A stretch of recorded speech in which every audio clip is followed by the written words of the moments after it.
All right. How's everybody doing? Hope everybody's doing good. This is episode number 17 of Calibrated Live with Scott. I am Scott, of course. We got some stuff to talk about, so let's just get into it. As you can tell from the title of this live stream, we are going to be discussing the new secret, ultra secret Russian weapon in space that the U.S. is now coming out and claiming is threatening their national security. So we'll take a look at that. We'll go over the recent events in Ukraine, particularly around Avdiivka. That's where most of the movement is happening.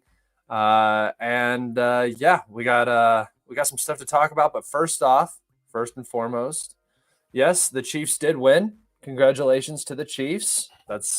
We knew, right? Never a doubt. We knew the whole time, but they still won, so we in it. That's what's up. Made some money. But that was a good game. I hope everybody enjoyed their Super Bowl. If you watched it, if you're European, that sucks, bro. Super Bowl is fun to watch, even though it's rigged. But it's okay if it's rigged because my team wins every year, so that's what's up. I'm going to take you guys over to the map, and we're going to talk about Avdiivka now. This is Bakhmut, but if we come down here, you will see Avdiivka. Okay, so we have some updates. This zone right here, they call it the Zenith defense, air defense fortification. This area right here is a series of fortifications that the Ukrainians have had here since 2014, 2015. And the Russians now have it basically encircled. I mean, this is a single tree line with trenches that go all the way through it. You can kind of see the different trench networks around here. This really is like the way you have to think about these. They're not houses. The houses aren't really being used except if there's like basements that trenches run into. But really what this is just a huge fortification. I mean, this map doesn't even show the intricacies of these fortifications because it stopped updating quite a long time ago. So you can't actually see how these fortifications work. But this whole area is just trench networks. And like under this bridge is a spot for the Ukrainians to hang out. So the Ukrainians have been holding this. There's bunkers and stuff in here.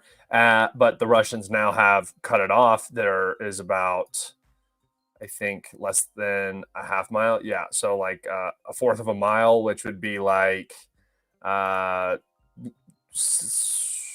less than a kilometer for sure, in between the two Russian-controlled areas, which means that the Ukrainians are going to have an incredibly difficult time getting out of this pocket. This is a disaster.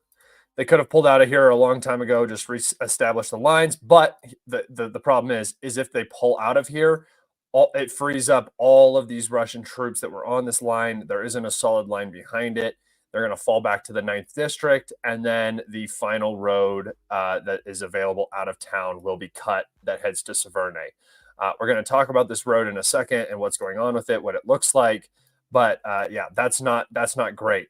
But while they were trying to hold this with all their might, the Russians decided to do this northern push down through Avdiivka. In the last video, we talked about how they had cut the road. They had physically interdicted the road. They were at the gas station here, which is also another fortification. The whole city is like it has a series of different fortifications. Like this filtration plant is a fortification. There's a fortification right here that we're going to talk about. Fortifications all throughout this forest. This whole area is just built for defense. But the Russians have now pushed across. They're into this tree line. Once again, I imagine that there are probably trench lines over here. Possibly not, though, just because this is a weird area to be defending. But now the Russians, I mean, this gray zone, this is old, right? This update we got today is probably 72 or 48 to 72 hours old. The Russians don't usually allow information to get out until it's been consolidated and there won't be risk of it's not an OPSEC issue to tell the public that they have advanced into a certain specific area. But the Russians now can move along this tree line and basically are in firing range of the only remaining road, is what I'll call it, out of Avdiivka to Severny. So basically the only thing that remains now is just this little gap right here. I mean, it's less, let's see, what is this? Like a mile? Just over a mile. So like 2 kilometers of distance remains before Avdiivka is actually physically cut, like physically encircled. And that's the end of that. I don't know what the Ukrainians are planning. This should not be happening. This is getting to the extent of Russia's like logistics and supplies. I think the situation in the city is much, much worse than really anybody has any idea about. I think the losses have been much, much worse than anybody has any idea about.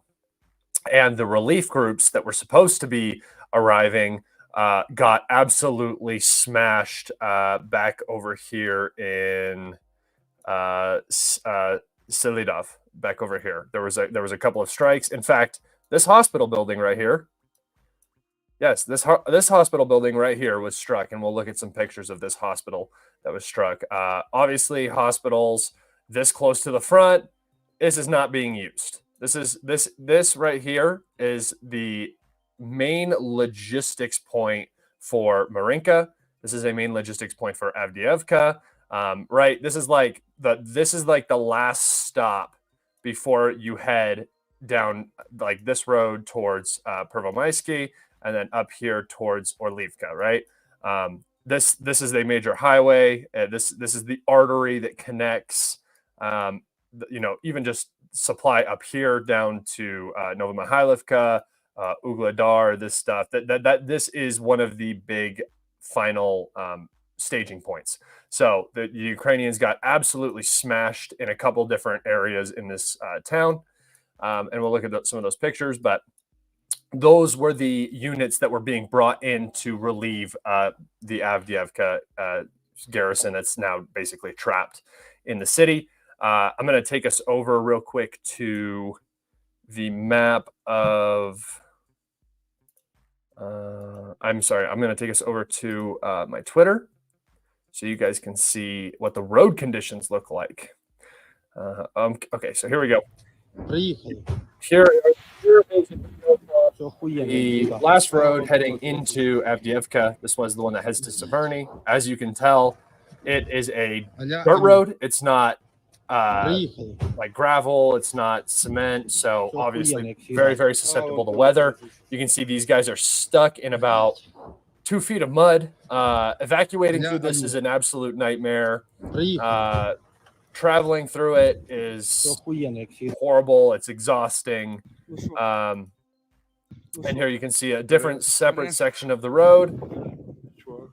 Look at it. Watch them walk. Every step is it's effort. If anybody's gone backpacking through any mud like this for any concerted amount of time, like an hour, it feels like you run a marathon. It's debilitating how exhausting walking through this sort of mud and stuff is. So, walking out of Avdiivka is going to be done through fields and through this kind of stuff. Like, look how bad this is. Winter never really came to Ukraine this year in any significant way. It was a very, very,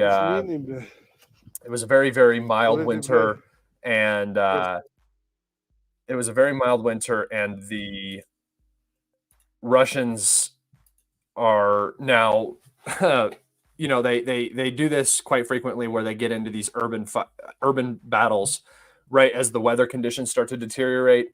And lucky enough for them, they were in Avdiivka before these weather conditions or the ground conditions got really, really bad. So it's incredibly difficult to walk through there.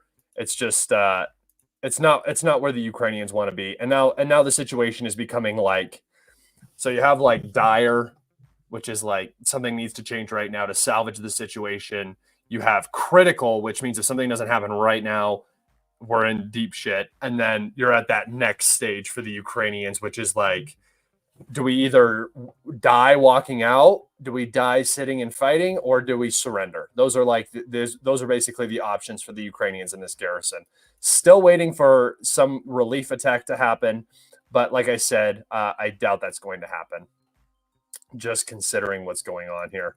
Up around Ivanivsky, we had a Russian push down through these fields. There's a fortification here. I showed you guys last time the topographical map. There are reports that the Russians have further pushed and captured the trench fortification right here, which would basically give them the flank to Ivanivsky, as well as the Russians improved their positions along this road that heads out of Bakhmut and into Ivanivsky as well, which basically puts them on the edge of the city. It's almost as if they are in the city already. So if you remember, I had told you guys to get ready for some goodwill gestures from the Ukrainians. It's going to be Ivanivsky. It's going to be Kleshchivka. It's going to be Bielogorivka up here. It's going to be probably Yampolivka Terny, this area. Perhaps this northern sector right here along this road. And then to the south, obviously Novomihайлivka. Things are deteriorating very, very quickly, very rapidly in this area, and the reserves for this area just got pulled. And then in this southern area right here, these are the areas I believe that the Russians are going to begin pushing very, very hard, and we'll see how that turns out. The Super Bowl shown in Europe is very late at night. I don't. Who asked, bro? Just watch it anyway. It's the Super Bowl. All right. Moving into our next topic of discussion. Here's that hospital that I showed you guys. If you remember the shape back over there, it was hit by probably 1, 2, potentially 3 Iskanders and did some damage. As you can see, the classic Ukrainian cars in the parking lot. This hospital is not being used. Look at these buildings around here. This place is not packed with civilians. There might be civilians here, but this is not what this hospital is being used for. This hospital is being used as a barracks, a housing facility for Ukrainian soldiers. And there were a number of strikes in the back. We saw one that had targeted a open air staging area. It looked like it was a bunch of vehicles and armored vehicles and stuff that the Ukrainians had set out on the side of the road, getting ready to transport into town, and they were hit. So the Russians are definitely doing some damage in the rear lines, trying to prevent rotation and probably staging for some sort of deblocking operation. Over to Twitter. All right. Here's that one. There's it at night. They said that they moved 100 civilians out of this building, but the building, even before it was hit, looked like it got hit by a missile. So I really very highly doubt that this was being used as a legitimate hospital facility.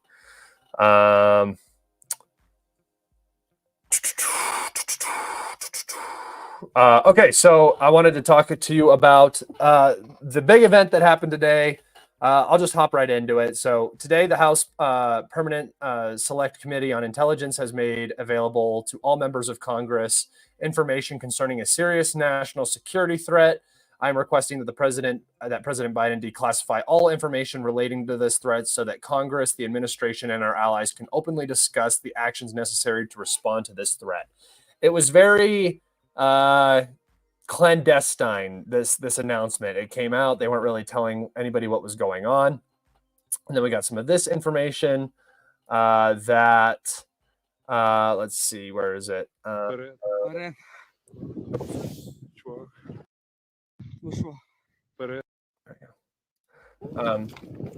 Stop. I don't like it playing. Let's see. Okay, so we got this that basically said one of the sources who has seen the intelligence confirmed that it is in fact a highly concerning and destabilizing Russian military capability that has been recently been made aware of. That it has been recently made aware of. So again, sort of what are they talking about? What is going on here? What is this new weapons capability? Which is very odd because I thought the Russian economy was in the toilet. I thought that they were losing. I thought that they weren't able to even build their missiles because they don't have the tech industry. And now you're telling me that they have some high flying new military capability that's threatening US national security. And it's not the nukes that they have, the 7,000 nukes or 6,000 nukes or whatever that they have. It's not their hypersonic missiles. No, it's what it really is a unknown payload that was delivered to space, but via Soyuz. I'm sorry, via a Russian, like a civilian space launched missile. You know, delivering satellites and stuff like that. It was carrying an unknown payload, and so because of what the unknown payload is, the U.S. is determined that this is a space. So this is a space-based nuclear weapons threat. My sources say that this is a Russian anti-satellite weapons capability designed to destroy and or degrade U.S. and allied satellite constellations. Radiation produced by a nuclear explosion would likely cause widespread disruptions to this system. So, nukes in space is not a good thing. Nukes in space is a thing that the human race had come together and decided was something that we did not want to do. So they, in my personal opinion, I'm going to give my personal opinion on what I think this is. But again, this is not. I mean, this is a ridiculous thing to say. If the Russians really did put a nuke into space, that's wild because that means that basically if a satellite is flying over the continental United States, they could detonate this nuke, cause a massive EMP that would destroy the U.S. Electrical grid and infrastructure, which is a possibility. Or it's a weapon that they're putting up in space that's designed to obliterate satellites and put a bunch of debris into space, which then destroys all of the satellites in space and makes it pretty massive. It could also be something like electronic warfare. We've seen a lot of this GPS jamming around Kaliningrad and stuff like that. So there is that option. I'm gonna wait and see what they actually say. Yeah, a nuclear shovel, guys. It's this is like ridiculous shit. And the reason why I think they're doing this is well, two things. First off, they need to get this bill to pass, this funding bill, right? And if Russia has some edge over the United States that threatens its mutually assured destruction capabilities, right? It gives Russia some sort of first strike. It does something that really affects the status quo. The U.S. needs to at least have parity, and if it doesn't have nukes in space, it can't have parity with somebody who has nukes in space. That could be part of it, but what I really think it is to pass funding. The U.S. needs to get its military-industrial complex online, and it's going to use Russia as this big bad wolf to scare everybody into voting for this funding, getting this funding passed. It comes at a very, very opportune time. It came out of nowhere. The Biden administration was well aware of this threat. A lot of the people talking who have seen the information are saying it's not a short-term threat, but a long-term threat, which is just, I mean, I don't even know really like what that means. Like, we don't have to prepare for it now, but we have to have a meeting of the 8, to get it figured out right now. It looks like political theater again to me. And I'm going to go ahead and stick with that assessment that this is just some sort of political theater because it looks like a complete joke. If there was really something going on, I'm pretty sure the U.S. would be responding quietly and aggressively, not making a big deal of it and putting it in front of everybody's faces and saying, "Hey, look at what they're doing. This is very scary. You should pay attention to this. This matters." And why does it matter? Because we have a vote coming up to send $90 billion to Taiwan, Israel, and Ukraine. That's what it looks like to me. Even though this bill it appears to be dead on arrival to the House, which is fantastic because that would mean the end of this war.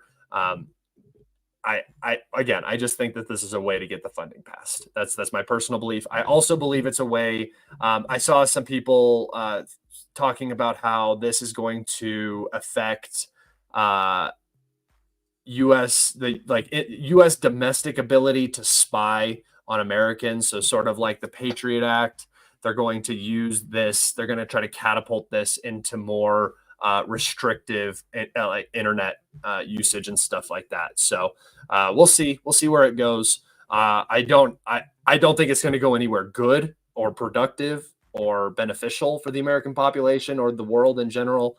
I think that this is just another way to get stuff passed by scaring people. So they're making a big deal of it. That's concerning because if you're making a big deal of it, you want it to be seen. That's the point of it.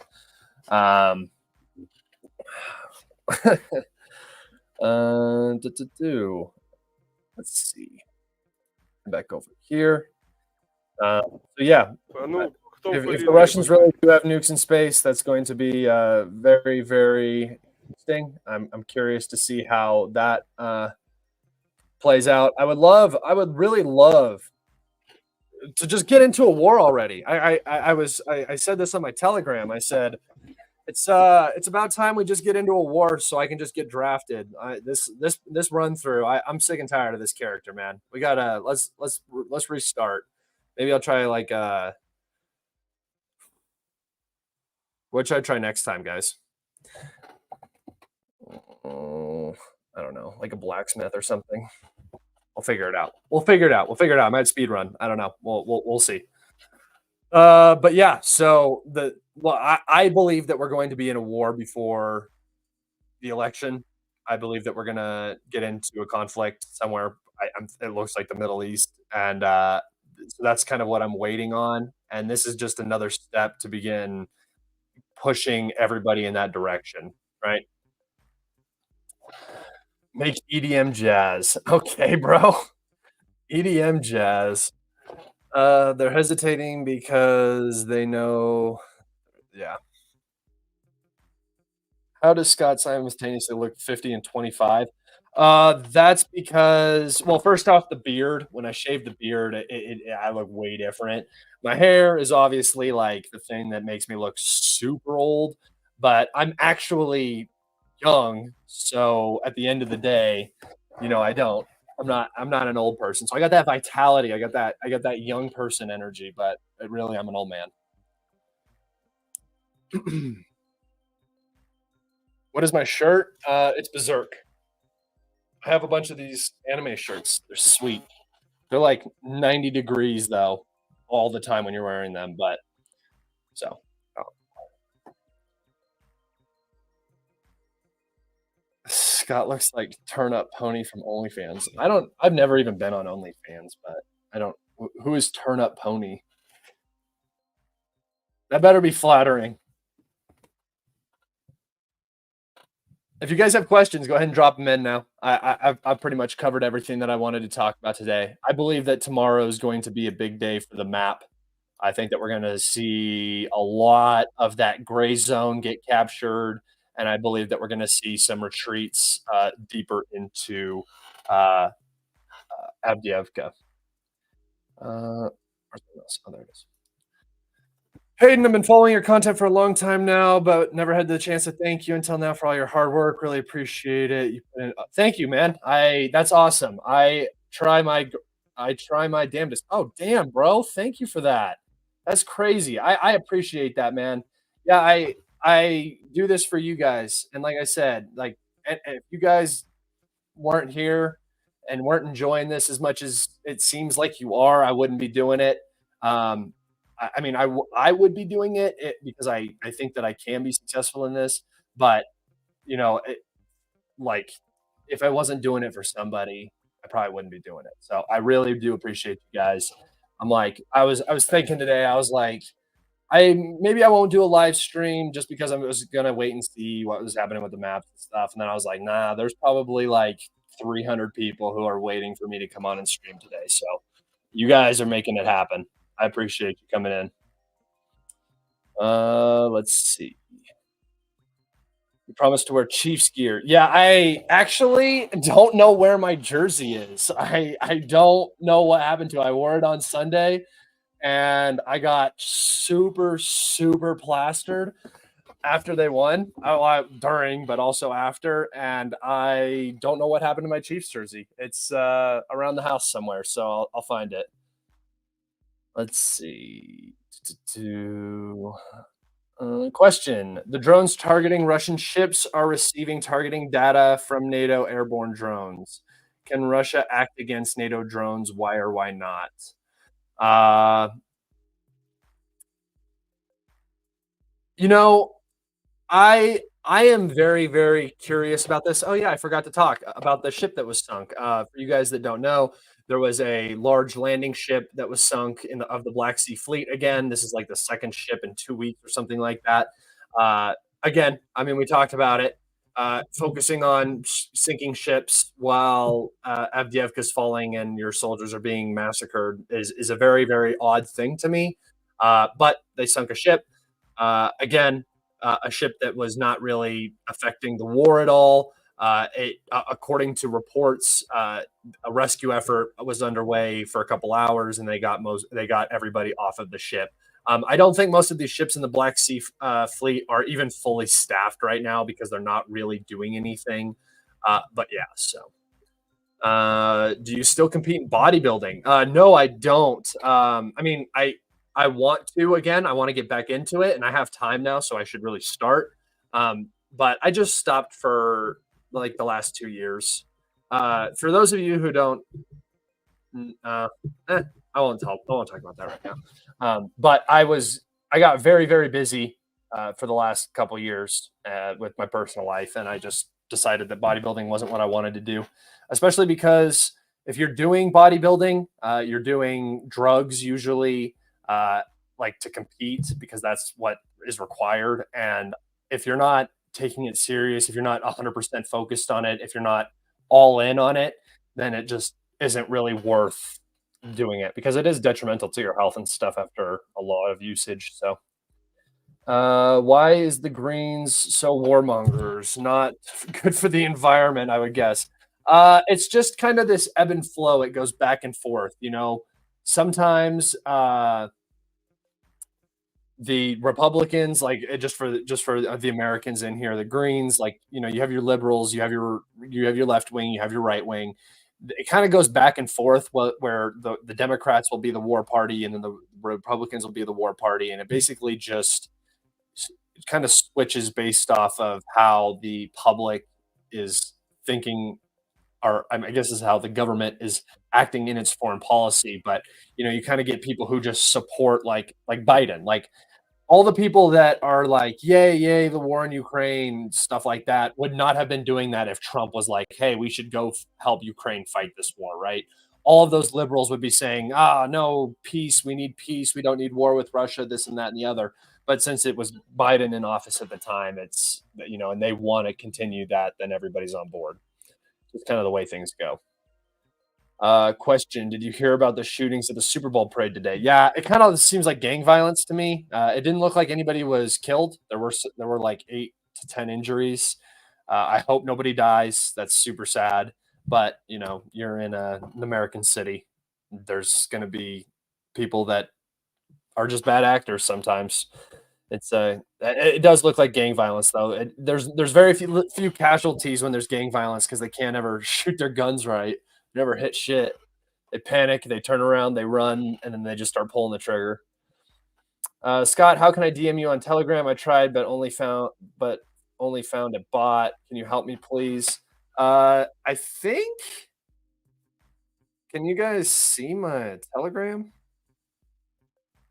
I don't know. You can go to admin. Go to I think you guys can go to like the settings on my page, and you can go click admins, and you can see the admins, and then my profile is Scott. Uh, tu- tu- tu.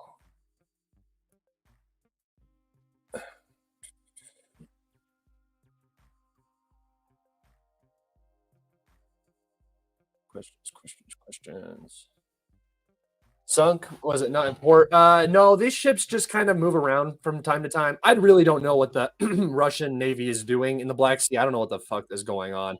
They should get that figured out. This ship was very unprotected, though. Like, it doesn't have a lot of anti-drone capabilities. So, like, machine guns and stuff to take out these drones as they were coming in. So, again, it was a soft target, but I don't really know what the Black Sea Fleet is doing. They have this ego thing about staying in Sevastopol and staying around Crimea, and it's just doing more and more damage. I don't get it, but it doesn't seem like they're particularly interested in changing it. So, well, I mean, obviously, they don't think it's that big of a deal. Why is the UAF? I think you mean AFU, but so hesitant to use the Ukrainian special forces if they're the only competent force they have because you can't replace them. If you use them and you lose them, they're gone. That's why you're not replacing those individuals, and they're very very high value. Snowmobile would be better. Don't know what that's about, but sure. Um, were you drunker than Travis Kelsey though? Probably not. I smoke and I drink, so I get like super crossfaded really fast, and then I don't have like a hangover the next day or anything because I just get I just it kind of hits me like extra hard, but it doesn't never. It's not enough alcohol being consumed to make me like sick.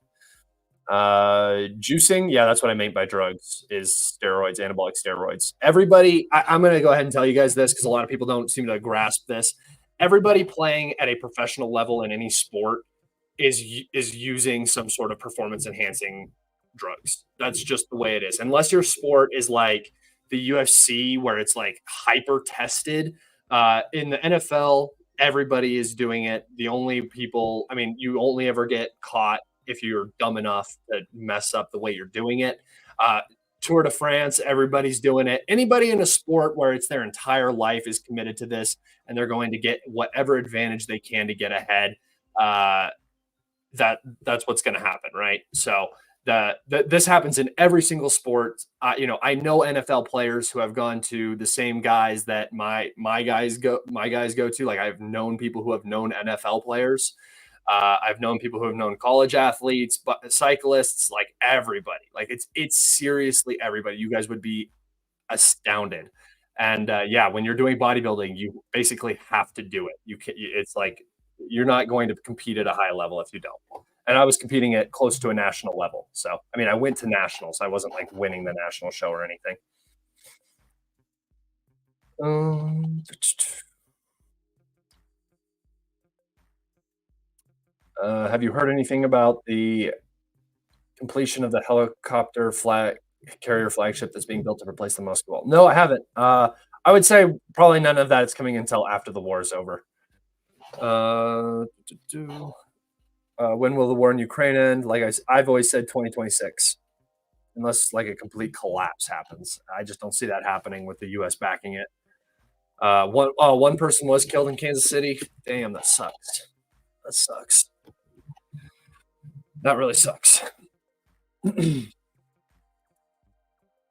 Let's see.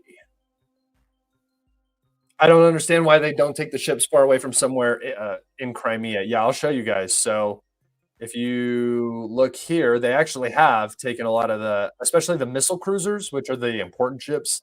They're the ones that don't get sunk very often. Like I think it was only the one Muskball that got sunk. So the most of the ships that you see get sunk are in this area right here. There's this lake right here that the last ship was hit in, and then I don't know where the other one is, but here's the Sevastopol. This is the home of the Black Sea Fleet. So somewhere puddling up and down along Crimea. Obviously, it's very easy for these drones to come over and hit. It would be much harder for them to come all the way over here and hit in Novorossiysk or even in the Sea of Azov for some of the ships, but they should be over here. And that's why I don't understand why these ships are sinking. It's why I don't really think that the Russians particularly care about them a whole lot.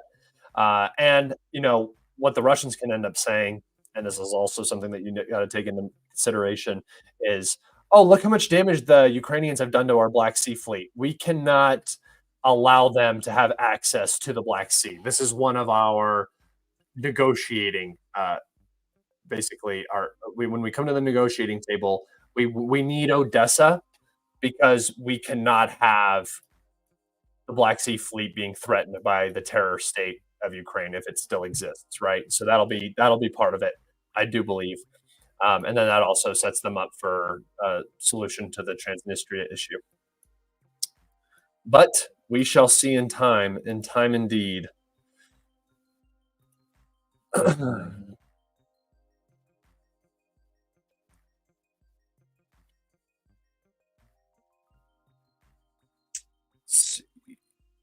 The ship dated from the 60s and 70s. Yeah, all of them did. All of the ships in the Black Sea Fleet are pretty old. There's not a lot of new ships in that fleet. So, thoughts on the Moldova issue? I don't even know what the Moldova issue is. Are you talking about Transnistria or whatever? The little breakaway republic. I don't know. My thoughts on that is that's like a Soviet.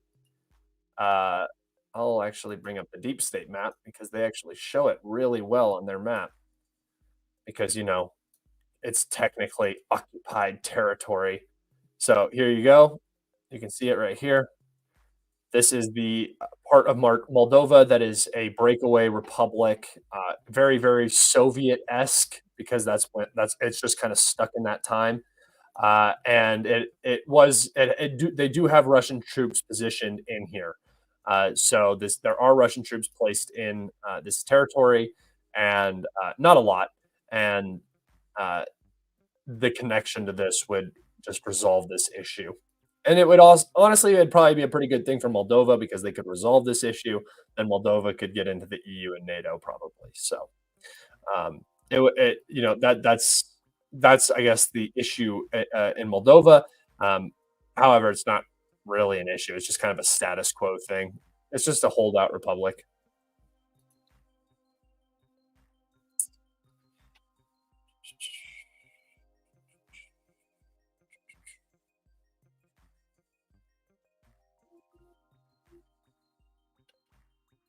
That was a weird noise. Do I believe wrestling is the toughest sport? Ooh, man. No, I don't know if wrestling's the toughest sport, but uh, thank you for your donation, man. I appreciate it. Here we go. Was it hit by maritime drones or by scalps? Maritime drones, small drones. They have footage of it, filming it. They ended up sinking the ship with that.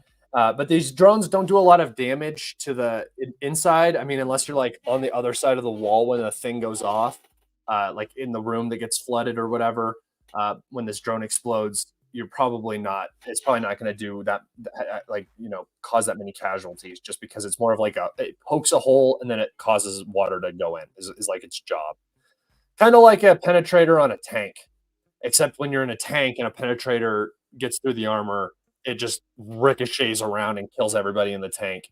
But when it's on a ship, it's not that closed off, so it's a little bit different. Thank you for the super sticker. I appreciate it, guys. You guys made this stream worth. You made my time worth it today, so I appreciate that a whole lot. Let's see. All this space hype. Do we rebrand to Nation Day? I think I'm gonna rebrand because if they have nukes in space, I'm just gonna go from calibrated because we don't even get caliber launches anymore to something a little bit more topical. I think the Space Nuke podcast. Penetrator. Let's see. Anybody else? Any questions? Get your questions in right now. If not, we'll wrap it up. Was Scott talking about the Russian Black Sea Fleet being from the 80s? It's not true. Frigates like were built in the 2000s. No, I said that some of the boats in the Black Sea Fleet are very old. There are some that are built more recently. There, it's not. I'm not saying all of them are from the 60s and 70s. Oh yeah, somebody asked me what sport I think is the most difficult. Um, hmm, the most difficult, as in like physically demanding, would have to be, yeah, I think something like UFC, like about like a 5 round event is like it has to be one of the most physically exhausting things. Yeah, any of the like the ultra marathons or pentathlons or whatever like that, that stuff's also very difficult. I think the hardest sport, like in terms of actual skill cap difficulty, is gotta be baseball. I don't really even think baseball is a sport because you shouldn't be able to eat while you're on the bench in a sport, and you should get sick if you go up to play. These guys can just spit tobacco and go hit a ball. But pitching, in particular, in baseball, is one of the most high skill cap things I think in all of sports. Oh, surfing, I haven't surfed. I haven't been in around enough water in my life like that, like with those kind of waves to actually be a good surfer. So I honestly have no idea. You could be totally right. Surfing is gotta be exhausting. Also, like water polo, like just treading water for an entire athletic event seems like a very, very difficult thing to do. Yeah, okay. Yeah, I've seen that. This right here. Full armor medieval MMA. I've seen it on TikTok, bro. These guys get in these armor suits with like weapons and they're just in this ring and they'll just like punch each other and shit. It's so cool. Like from a dorky standpoint. It's just these nerds who are cosplaying that are in there fighting and they train for it too. They train to fight in that armor.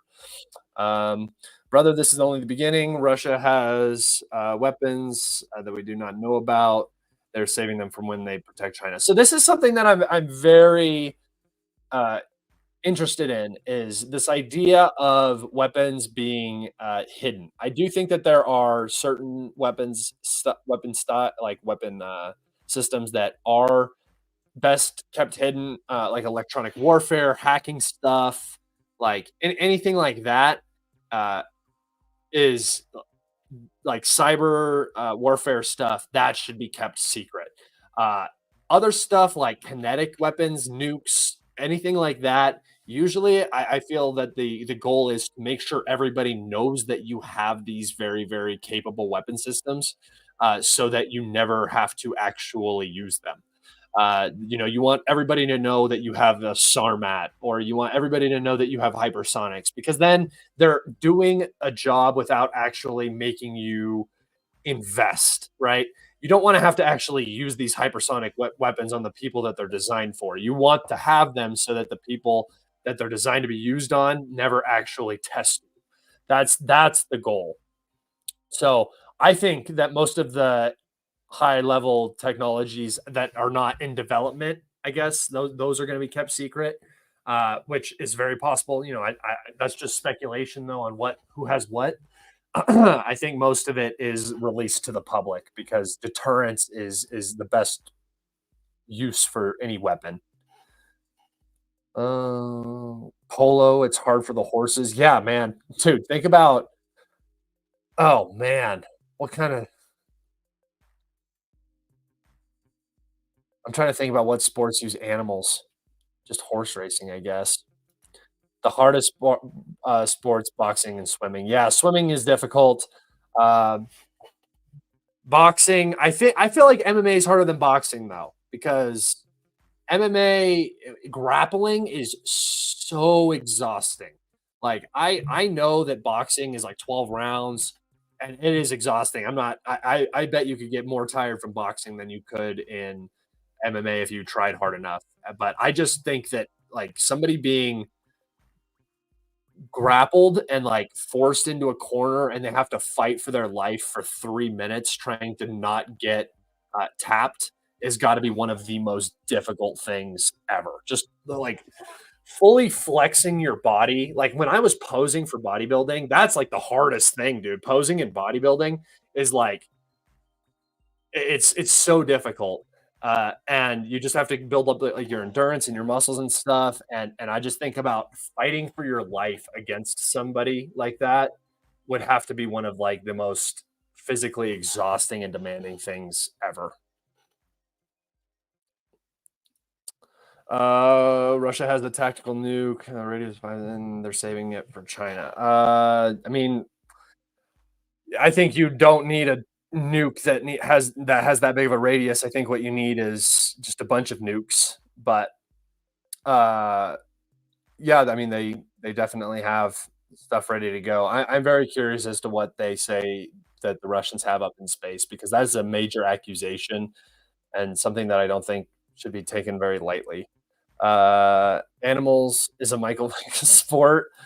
I mean, I'm all about drowning dogs as much as the next guy and baiting pit bulls, but uh, I don't think that's technically a sport. We put that in the same column as like soccer. For those of you who don't know, I played national level soccer for 14 years before I started um, bodybuilding. Yes, this is a real time feed. Um, yeah, that would be the weapon in space right there. If they sent Chebu to space, that that is a national security threat to the United States. They probably just sent a poor dog. They just sent another dog into space to die. We don't know what cargo was on that other ship that was launched into space, and it was just some poor dog.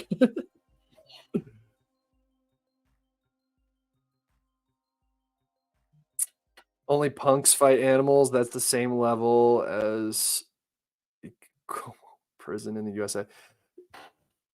Dude, who fights? I have 3 dogs, bro. Sometimes my dog.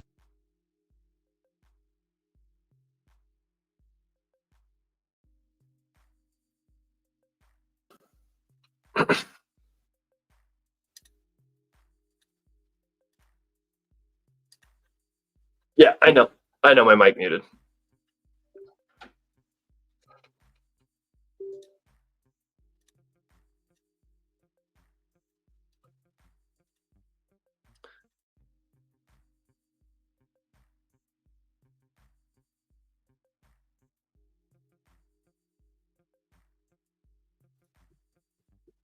It does this thing where it disconnects.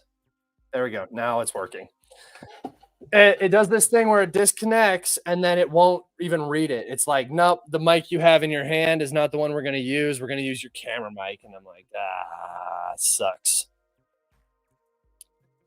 All right. I think that's where I'm going to leave it off tonight, guys. Thank you guys so much. Thank you for everybody who left super thanks and super chats. That is the best, man. You guys are killing it with that. I appreciate that. Tune in tomorrow. I'm going to try to do my live stream a little earlier tomorrow, around 2 p.m. Eastern Standard Time. So tune in for that. I'm trying to balance the US viewership with the European viewership, because I know you guys come from all over the place. So I try to get videos out when you got or live streams out when you guys can watch. I really appreciate that. If you wouldn't mind hitting the like button, follow me on Telegram and Twitter. Don't forget at any time, if you guys want to send me DMs, you can hit me up.